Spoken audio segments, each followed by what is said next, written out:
So guys, সবাইকে আসসালামু আলাইকুম। সবাই কেমন আছো? আশা করি সবাই ভালো আছো।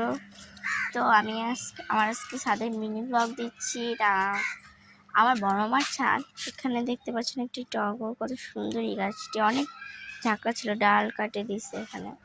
আর এটা কি ঝাল কে বলতে পারবে? আর এটা কামরাঙ্গা, এটা অবশ্য মরে গিয়েছিল, আবার বাঁচিয়ে উঠছে। এটা এই গাছটা কি জানি মরে গেছে। আর এটা জবা ফুল, এখানে ড্রাগন গাছ লাগিয়েছিলাম, ডাল লাল পাথর কুচি ফুল ফুটতেছে। এটা কাটা মুকুটটা অনেক সুন্দর। এখানে একটা ফুটবে কালকে হইতে। তো তোমাকে দেখা, এটা চাই বীজ লাল কালার, এটা গোলাপি লাল, না এটা সাদা লাল, এইটা আবার কি জানি একটা কালার কমলা হলুদ। তো এখানে এটা আমার আল্লাহ পানি জমে গেছে, রেড লিলিগুলোর অত গ্রোথ নাই, কিন্তু এই গাছটার নাম কে কে বলতে পারবে সেটা আমাকে অবশ্যই কমেন্টে জানাবে। তো এখানে দেখতে পাচ্ছেন আমাদের কাঠগোলাপ কালেকশন। এখন বলবেন অনেকে ডাল দিতে চাইবেন, কিন্তু না, আমার দিই না অবশ্য, কিন্তু আমি একটা গাছ দিতে পারবো। চলো নদীকে যাই আমরা এখন। তো এটা আমার পর্তুলিকা। এবার পর্তুলিকার অনেক সুন্দর হয়েছে, সাদা আর গোলাপি। গোলাপি কালার নাই তেমন। এখন বিকালবেলা, তো সকালবেলা অনেক রোদ, তো তাই জন্য বিকালবেলা। পর্তুলিকা যে নেবেন বলবেন। এটা আমাদের বেগুন গাছ লাগিয়েছিল বড় মা, অনেক সুন্দর হয়েছে।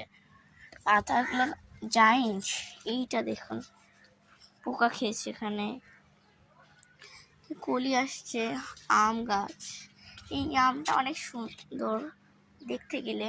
এটা হচ্ছে আমড়ার গাছ, অনেক বড়। এটা পুঁই শাক।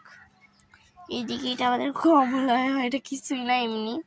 এখানে একটা ড্রাগন, 3টা ড্রাগন মোট। এখানে একটা, এখানে আবার পুঁই শাক গাছ, লেবুর গাছ অনেক বড় হয়েছে এটা। তো দেখুন কতগুলো লেবু ধরেছে। তো চলে এসেছি 2য় নম্বর ড্রাগন গাছে। এটা আমাদের 2য় নম্বর ড্রাগন গাছ। এটার পাশে একটি ঝাল গাছ। এই ক্যাপসিকামটা দেখেছেন কত সুন্দর, গোল গোল। আর এটা আমাদের 3 নম্বর জায়ান্ট গাছ, সব থেকে বড়। এখানেও আমাদের ক্যাপসিকাম ধরেছে, আমি কিন্তু ধরছি না এগুলা। এটা পেয়ারা গাছ। আর পাশে এই যে সবেদা গাছ, অনেক বড়। ওইটা যেটা দেখা যাচ্ছে আমাদের লম্বাটা, ওইটা দিয়ে আমরা কলম করব। আমার বড় মা এখানে সবেদা ধরছে, আবার সবেদার কলি এসেছে, দেখতে পারছো তুমি।